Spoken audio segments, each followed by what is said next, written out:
I don't know what will be in the near future in the Middle East. Maybe in 5 years or 6 years or 7 years, the Islamic Revolution will spread over. It can come to Syria, to Iraq, maybe to Jordan. And I don't know if it will come, the United States itself will not come to Israel and say, please don't withdraw from the West Bank. Stay there to avoid the Islamic Revolution to spread over the West Bank also and to take over all the Middle East.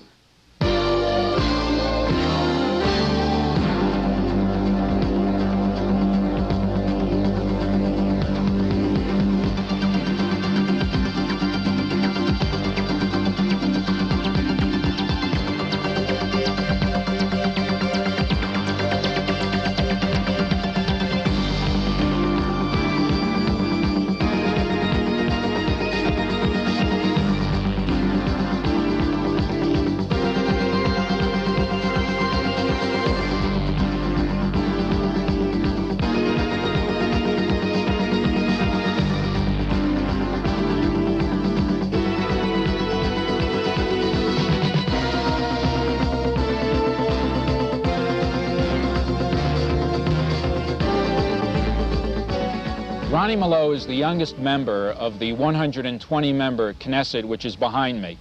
He is a member of Prime Minister Begin's party. I interviewed him at the West Bank settlement of El Kana, which is presently under construction, as are many other settlements throughout the West Bank, Judea and Samaria.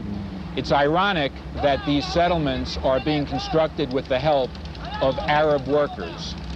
One of the most controversial decisions that Prime Minister Begin ever made, and which was a real turnoff to many of his followers, was when he agreed to the dismantling of settlements at Yamit, which went along with the Sinai return to Egypt under the Camp David peace accords. To hear Milo speak, he speaks very quietly, but his philosophy goes along with Prime Minister Begin. And although the favorite words used about Begin in the American media are recalcitrant and intransigent, I don't think that after listening to Milo, you would feel that these adjectives apply to him. He sounds a very common theme in terms of all the Israelis I talk to concerning President Reagan's so-called peace plan. Although ex-President Carter has said the Reagan plan is absolutely compatible with Camp David, Milo and nearly all other Israelis would disagree with that. They see it primarily as a warmed-over version of the Rogers Plan, Rogers being President Nixon's Secretary of State, which came forth with this plan in December of 1969. Milo makes it very, very clear that although settlements were dismantled in the Sinai, when the Sinai was returned to Egypt under the Camp David peace accords, never, ever again, under any circumstances, will any Jewish settlement in the West Bank ever be dismantled. When the average American looks at the Reagan peace plan, he sees it calls for Palestinian self-government in association with Jordan, a freeze on the settlements, and obviously the absence of Israeli sovereignty on the West Bank. And as I say, to the average American, it seems to be a reasonable and fair plan. From your perspective, is it? No. Why not? The problem of the future of the West Bank of Judea and Samaria, it's not a question for Israel of political maneuvers or arguments, but it's related to the very existence of Israel and the future of the country. For us, a confederation between Jordan and the Palestinian state in the West Bank will be a mortal danger for the very existence of the state of Israel. We don't believe in confederations in the Arab world. We know the past of these confederations, like between Syria and Egypt, that in one day they just canceled the whole idea of confederation. They have the same flag and they had the same item, and they just broke it in one day. You mean when Syria and Egypt were known as the United Arab Republic? Exactly. And the same thing will be here, and the outcome of it will be a Palestinian state in the West Bank. From the point that we are now sitting here in El Kana, in the West Bank, every American can easily see that the Palestinian state in this point will be when all the central of Israel, the heart of Israel, is under the control of this Palestinian state controlled by the PLO and Yasser Arafat. For us, it will not be a possibility to live here normal life in the state of Israel. So I can understand the average American. I must say very openly, I have no complaints against the average American. For him, Israel is part of the general game in the Middle East. It's a question of political problem. For us, for the Israelis, it's a problem of existence. And this is the big difference. Well, of course, the Reagan plan doesn't specifically talk about a Palestinian state. And as you well know, President Carter used to talk about the necessity for a homeland for the Palestinians. I understand that you're against, and there's a certain segment, perhaps a large segment of Israeli society that would be against an independent sovereign state. But do you regard that as something different than, let's say, a looser type of arrangement, such as a homeland or such as an autonomous, self-governing type of body on the West Bank? We have to evaluate the facts according to the real politics and the real facts and not the wishful thinking. That's the way that we should do it in politics. And the fact that the Arabs who are living in the West Bank, they want Palestinian state controlled by the PLO and by Arafat. The Arab countries, all of them, including Jordan, Egypt, Syria, Iraq, Saudi Arabia, all of them already declared not once that they are in favor of Palestinian state in the West Bank. The Soviet bloc, the Russia and all the other communist countries, they are in favor of such a Palestinian state in the West Bank. The Third World is in favor of it, and even large part of the Western world is in favor of it. So therefore, I can't see any possibility that we shall have here any kind of self-determination for the Palestinians who are living here without having a Palestinian state. If Israel will withdraw from the West Bank, the outcome, the ultimate outcome, will be a Palestinian state here. And those who are talking about territorial compromise of Israel, withdrawal from the West Bank without a Palestinian state, they just don't see the reality as it is. Now, when I interviewed Yitzhak Rabin, a former prime minister of the state of Israel, I asked him if he could ever foresee a situation where present-day Jewish settlements on the West Bank would ever be dismantled. He basically said no, but he could foresee and was actually in favor of a situation where these Jewish settlements would remain but under Arab sovereignty. Now, that concept is totally different from the concept that you've expressed, because under your concept of autonomy, the state of Israel nevertheless would have complete sovereignty in the West Bank. Is that right? We are not talking at the moment for a complete sovereignty. This is an option that we left, according to Camp David Accords, for the far future, when we shall negotiate with the Arab countries about the future of the West Bank and with the Arabs who are living in the West Bank. But the option of having Jewish settlements under Arab regime, for us, it's not possible under no circumstances. And the whole idea, and I must mention this point, the whole idea of settlements in the West Bank is to have here a political facts in the West Bank that it will not become back under Arab sovereignty, whether it will be Palestinian or any other Arab sovereignty, which lead us towards a Palestinian state, as I mentioned. And therefore, we are not making here the settlements because of just caprice of anyone in this country. We are making it, and the Labour Party, when they had been in power, they also made settlements in the West Bank because of one reason. We believe that where Jewish people are staying and living, this will remain under Israeli control, military control, political control, and maybe in the far future also sovereignty. And this is the whole idea of the settlements in the West Bank. We are not trying to cover it. We are not trying to say that we need this territory for the daily life. Because people could settle in the Negev, which is within Israel proper and certainly has a lot of empty space. That's right. Only yesterday night I had been in the Negev, and I met people there who say that they want more Jews to come and to settle there. And we need more Jews in this country, more Jews who are making aliyah and come to settle here. But when we are talking about the West Bank, it's a major security problem of the state of Israel. And we are thinking about it as a way, about the settlements in the West Bank, as a way to avoid any Palestinian sovereignty, any Palestinian state controlled by the PLO in the West Bank. This is the whole idea of the settlements in the West Bank. Looking back, though, in terms of talking about facts in the West Bank, could you have ever really conceived of a situation, say 5 years before the Sinai was returned to Egypt, that with a government led by Prime Minister Begin, there would ever be the dismantling of Jewish settlements such as Yamit in the Sinai? The issue of Sinai is a completely different issue of the West Bank.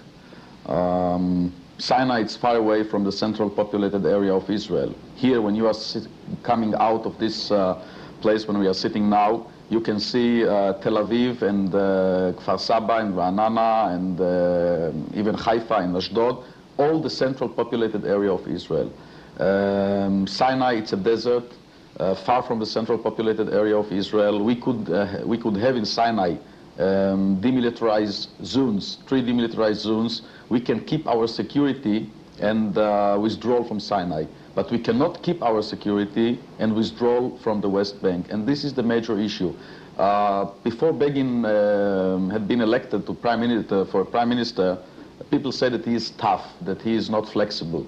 And the facts are that he was the one who signed the peace treaty with Egypt. He gave all Sinai, withdrawal from all Sinai, including the settlements, including oil fields, including airfields, and including all the strategic importance of Sinai. And we did it because we wanted to achieve peace with Egypt, and we agreed to sacrifice so many benefits that we had in Sinai.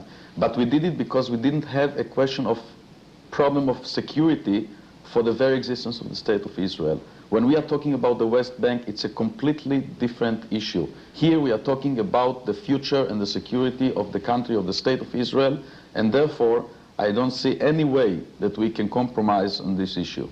Well, many Americans think that to a certain extent Begin was naive in the sense that he figured that by being so generous, giving back the Sinai with all the oil, with all the air bases, dismantling settlements, at least that would get the Americans off the back of Israel in terms of making concessions on the West Bank. Basically, the American position has been very consistent. No Israeli sovereignty over the West Bank.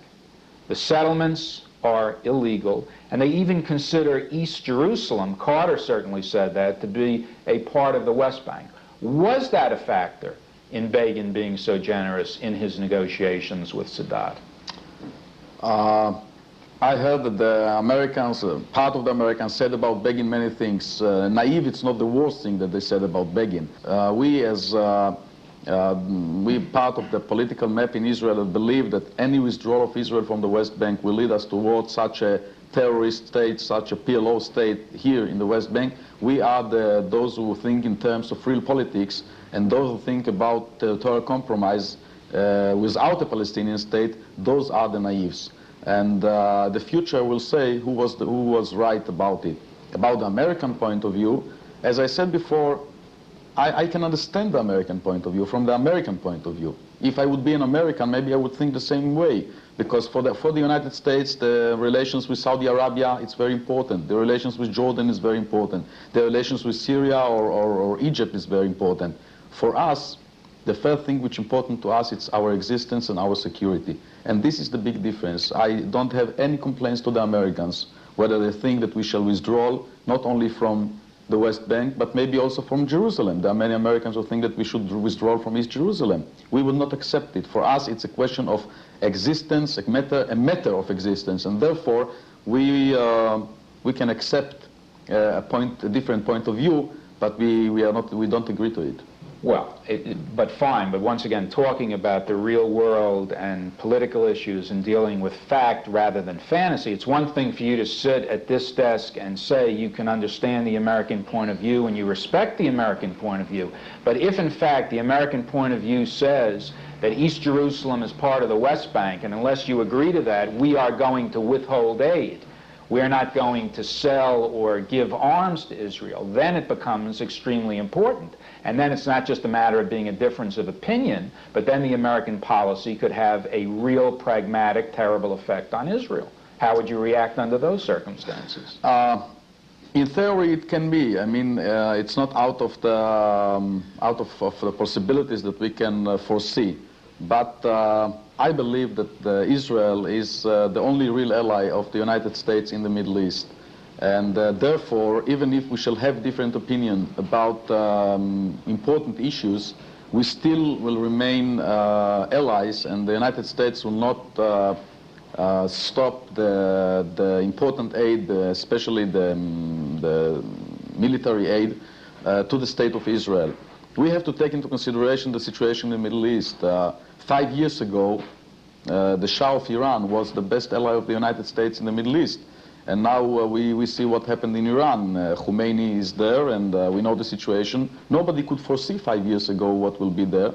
I don't know what will be in the near future in the Middle East. Maybe in 5 years or 6 years or 7 years, the Islamic Revolution will spread over. It can come to Syria, to Iraq, maybe to Jordan. And I don't know if it will come, the United States itself will not come to Israel and say, please don't withdraw from the West Bank. Stay there to avoid the Islamic Revolution to spread over the West Bank also and to take over all the Middle East. And Israel, as the only democracy in the Middle East, as the only real reliable ally of the United States in the Middle East, I think that the United States always will have an interest that Israel will be strong. And Israel will have the chance to defend itself, and Israel will exist. And therefore, even if I can see different opinions, problems, even maybe crisis here and there between Israel and the United States, for the long run, I'm sure that we shall remain allies as we had in the past. We are living in a very dynamic area, I would say, of the world. Things are changed here very rapidly, and we cannot take risks. This is the major point. We cannot take risks for our existence and for our security because we are in the Middle East and not in Western Europe. Well, you're saying something very fundamental today, because we hear that many Israelis say we would negotiate. For example, General Gur, former chief of staff, he goes so far as to say that he would negotiate directly with the PLO if they said we recognize Israel's right to exist. But many Israelis say they would be willing to negotiate with the Palestinians, non-PLO, non-terrorists on the West Bank, towards some kind of an entity. But as I understand what you're saying any kind of an entity, even if ostensibly led by so-called moderate Palestinians, in your opinion, would eventually be taken over by the PLO and pose a threat to Israel. You know, one of our pilots that was in prison in Beirut during the last war in Lebanon, when he came back to Israel, he had an interview in the Israeli TV. And he met in Beirut all the leaders of the terrorist organizations, the Khawatma and Khabash and all the rest. And he said that the difference between the moderate and the extremist terrorist leaders, Palestinian terrorist leaders, is that the moderates saying that they should destroy Israel in 2 stages. One stage will be a state in the West Bank and Gaza Strip, and the second stage will be Tel Aviv, Haifa, and Jerusalem. The extremists said that they should do it in one swoop. They will come back to Tel Aviv, Haifa, and Jerusalem. And this is the reality among the Palestinian leaders, among the terrorist organization leaders. And when you are facing such a reality, you have to react according to it when you are dealing with your existence, the future of your children. And this is the feeling that I have about the things that I have to take decisions about. Maybe on a human level, you can tell the American audience something about Prime Minister Begin's reaction when, for example, he sees President Carter's book about the Camp David negotiations. And Carter says of Begin that he regards the Palestinians with scorn, and he treats them and acts toward them as if they were some kind of subhuman species. And Carter has only praise for Sadat, calls him open-minded, courageous, fair, and really in effect called Begin a liar on the freeze issue, because Carter said he kept his notes and the deal was that the freeze of settlements in the West Bank was to remain in place, whereas Mr. Begin says his understanding was it was for 3 months. And in the reality of the situation, Israel gave up all these tangible things, essentially for Sadat's signature on a piece of paper. So what is Prime Minister Begin's reaction when he reads that book by Carter? I don't know what was Prime Minister Begin's reaction, but I know one thing. The relations of Prime Minister Begin and Mr. Carter were not very good. On the other hand, the relations of Prime Minister Begin and President Sadat were very good. And this is the important thing about the whole story, because I think that the different opinions were more between President Carter and Mr. Begin and less between Mr. Begin and President Sadat himself. They were very close friends till the assassination of President Sadat, and I think that they had mutual understanding about the solution in the Middle East, about the future of the Middle East, and this is the major and important point. I cannot accept the way that you put the interpretation of Mr. Carter to the attitude of us, of Mr. Begin, to the Palestinians. We really have... Well, he said he was talking about Begin. He was not saying that all the Israelis were... Yes, but I think that it's not true about Mr. Begin too. We are, as Jews, we are aware of the moral problem of self-entity for the Palestinians. We don't ignore that there is a problem in the Middle East for the Palestinians, for self-entity. And we say, and I think this is the reality, that there is self-entity for the Palestinians. The Palestinians have their own homeland, which is Jordan, because Palestine, the historical Palestine, or according to our words in Hebrew, it's Eretz Israel, it's Palestine. Which really refers to the mandate the British got from the League of Nations. The mandate of 1922, when of 1920, when the British got it from the League of Nations. Palestine was from both sides of the Jordan River. And on one side of the Jordan River, the east side, the British gave it to the Hashemite family as a present. It was not, the Hashemite family were not living in Jordan. They were living in Saudi Arabia. And they came to Jordan to be the kings of this kingdom. Started out as an emirate, Abdullah. Exactly. And the majority of the population, the language, the background, the history, it's Palestine. It's the Palestinian people, the majority are Palestinians there. This is part of Palestine, and we believe that the Palestinians now have homeland of their own, and this is the east side of the Jordan River. This is part of the historical Palestine. And if they want to replace, if the Palestinians would like to replace Hussein by somebody else that they like more, we would not have any objection to it. By the way... They could even have Arafat. Maybe. In 1970 it was already very close to it. We intervened in Jordan in 1970 to avoid Arafat to taking over the kingdom of Hussein because of the request of the United States not to let Arafat to take over Jordan. But I'm not sure now, in retrospective view, if it was right step of Israel, because maybe if Arafat would take over at that time Jordan, we would not have the problem now that people demand from us to have a Palestinian state in the heart of Israel. Actually, the position of the Israeli right wing, and General Sharon has said this many times, the Palestinians already have a state, and it's Jordan. And that's what you're saying. It's not point of view. I believe that this is the reality, this is the truth, this is, according to the historical facts, this is the real facts in the Middle East, that the east side of the Jordan River, it's part of Palestine, and this is the Palestinian state at the moment. On the west side of the Jordan River, we have the state of Israel. All right, but I mean, the conflict is you feel America is now pressuring Israel to give them a second state, and you're saying absolutely not. You already have a state. A second or a biggest one. I don't want to get to the question of confederation, what kind of confederation it is, but this is a second state or a biggest one, and I think that this state will be a threat to Israel, and therefore we are against it. By the way, I don't like the terms of right wing that Mr. Sharon or myself or Mr. Begin belong to the right. I believe that we belong to the central of Israel. And there are small groups in the right and there are big groups on the left side.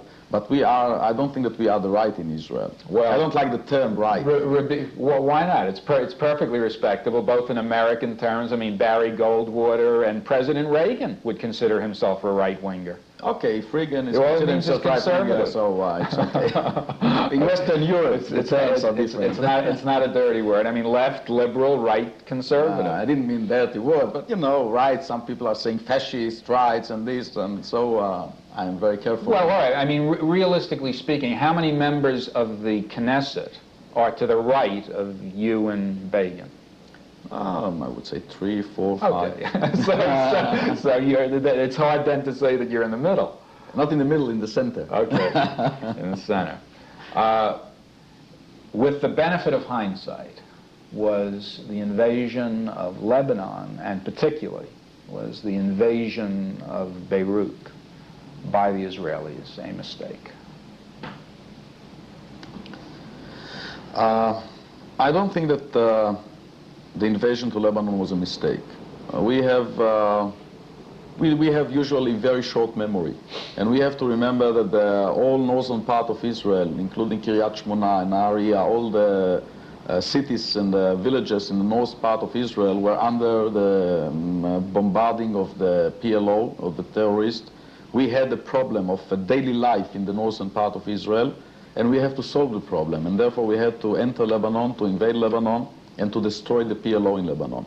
I think that we did the right thing when we entered Lebanon. We destroyed the PLO, and I think that we shall have to the war in Lebanon some positive results which are not, which even cannot be seen at the moment. For example, I believe that after the war in Lebanon, most of the Arab countries came to the conclusion that there is no way to destroy Israel by military force, because Israel is strong enough to defend itself. You are very well aware of the fact that during the siege of Beirut, Israel got just a horrible, terrible press in the United States. We sacrificed many of our soldiers during the war to avoid casualties among the civilians in Tyre and Sidon.